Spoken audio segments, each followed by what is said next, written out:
السلام علیکم ورحمۃ اللہ وبرکاتہ۔ بسم اللہ الرحمن الرحیم۔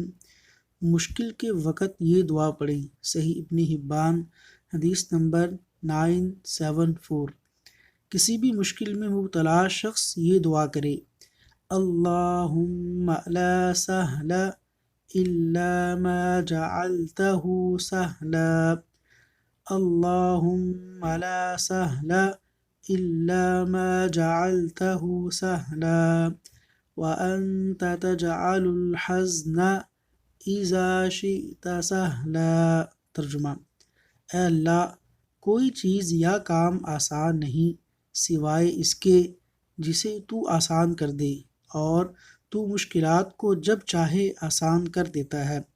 اللہ تبارک و تعالیٰ سے دعا ہے کہ اللہ تعالیٰ ہمیں تمام مشکلات و مصائب سے محفوظ رکھے۔ آمین یا رب العالمین۔